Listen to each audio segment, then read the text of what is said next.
ভাইয়ের হত্যা কেন? প্রশাসন জবাব দে।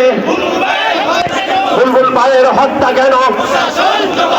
Action action direct action. এই সন্ত্রাসীদের কালো হাত, এই সন্ত্রাসীদের আস্তানা, ফাঁসি ফাঁসি ফাঁসি চাই, মুক্তিবাদের ফাঁসি চাই,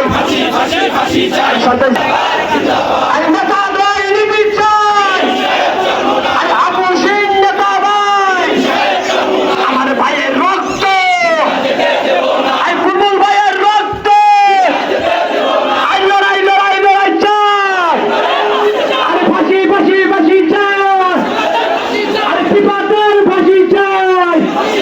এই সন্ত্রাসীদের কালো হাত, এই সন্ত্রাসীদের আস্তানা,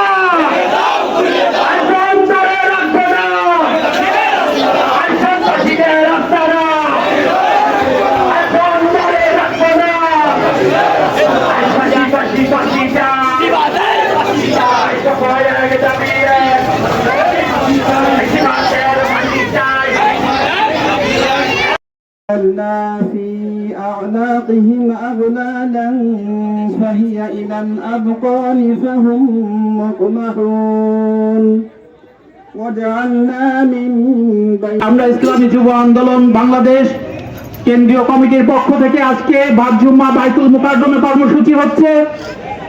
সঠিক বিচার না হইলে এবং দেশের আইন শৃঙ্খলার উন্নয়ন না হলে আমরা সারা দেশে ইসলামী যুব আন্দোলন বাংলাদেশ তথা ইসলামী আন্দোলনের ব্যানারে সারা দেশে বিক্ষোভ সহ আমরা এই বিচার কিভাবে বাস্তবায়ন হবে এবং সারা দেশের আইন শৃঙ্খলার কিভাবে উন্নয়ন হবে সেটা বাস্তবায়নের জন্য আমরা সরকারের কাছে দাবি জানাই। যদি ফাঁসি দেওয়ার কোনো পালবাহনা হয়, ইসলামী আন্দোলন আন্দোলনের দাবানো জ্বালিয়ে দিবে, নারায়ণগঞ্জ জেলায় লোক পালন হয়ে যাবে, নারায়ণগঞ্জে ভূমিকম্প শুরু হবে।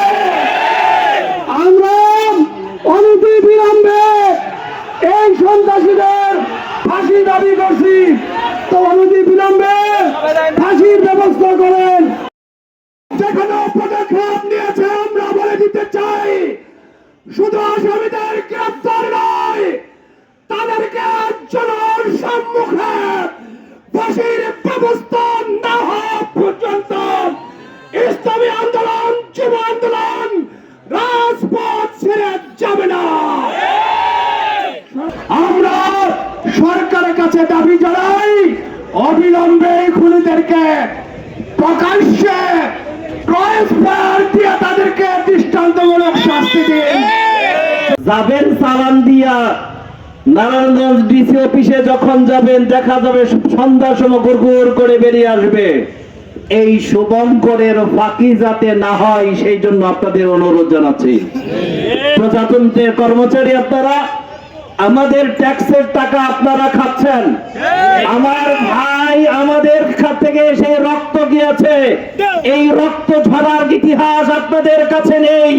আমার ভাই গিয়েছে, আমি বুঝানোর অনুরোধ করব। একজনের বক্তব্য হচ্ছে তার তো শুধু এক বুলবুল হত্যায় আসামি নয়, আরো অনেক গোলার মামলার চার্জশিট তার আছে।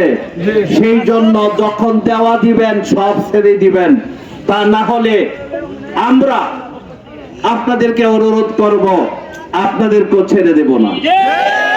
আপনাকে তেতুলিয়া কোনো থানায় থাকবেন, সেখানেও আপনাদেরকে আমরা আইনের আওতায় আনব। এই পর্যন্ত আমরা যেতে চাচ্ছি না, বিনয়ের সাথে রাখছি। যেটা সত্য, যেটা নেই, যেটা আসল অবস্থান সেটা আপনারা আপনাদের চার্জশিটের মধ্যে তুলে আনেন। দুই হচ্ছে ছাগল নাচে খোটার জন্য। এই পিচ্ছি গুলা তো এখন সাহস নাই, তার পিচ্ছি গুলার পিছনে খুনি গুলাকে লড়াচ্ছে। তাদের শক্তি কত দূর সেটা আমরা দেখতে চাই। এই পিচ্ছি গুলার পিছনের শক্তি গুলোকে আগে বের করে আনুন, তা না হলে আমরা আমাদের অবস্থান হয়েছে। আপনারা মনে করেছেন যে আমরা টুপি দাড়িওয়ালা মানুষ, কিছু হয় না, আজকে আছে কালকে চলে যাবে। স্পষ্ট ভাষায় বলি, যে হাত দিয়ে টুপি উঠেছি সেই হাত দিয়ে টুপি খুলে আবার সেই ব্যবস্থায় যাব। আমার